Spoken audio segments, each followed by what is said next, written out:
নবমীতে সকালবেলা তাড়াতাড়ি রেডি হয়ে গেছিলাম। আর প্রতি বছর নবমীতে আমরা ফ্যামিলি সবাই মিলে যাই ঠাকুর দেখতে। তো আমরা যাই সাউথ কলকাতার মোটামুটি যত ভালো ভালো পুজো হয় সবকটাই দেখতে। আর আমি একটা জিনিস দেখেছি, সকালবেলা ঠাকুর দেখতে যাওয়াতে না কমফর্টটা বেশি আছে, খুব একটা লাইন দিতে হয় না, আর বেশ ভালোভাবেই ঠাকুরকে দর্শন করা যায়।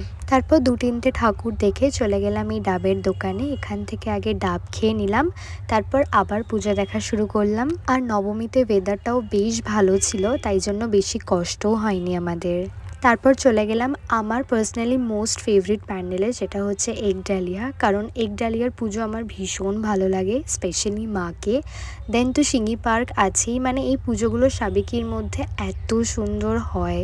আমরা লাঞ্চ করতে চলে গেলাম 6 বালিগঞ্জ প্যালেসে। আর নবমী মানেই তো ভালো মন্দ খাওয়া দাওয়া, কি না কি থাকে না মেনুতে, পুরো টেবিল ভরে যায়, এত কিছু দেয় ওরা। পুরো নবমী লাঞ্চ হিসেবে একদম পারফেক্ট থালি। তারপর আমরা লাঞ্চ কমপ্লিট করে চলে গেলাম মুদিয়ালির পুজো দেখতে। আর এবার তো মুদিয়ালি ভীষণ সুন্দর করেছে, স্পেশালি প্যান্ডেলের থিমটা তো ভীষণ অ্যাট্রাকটিভ ছিল।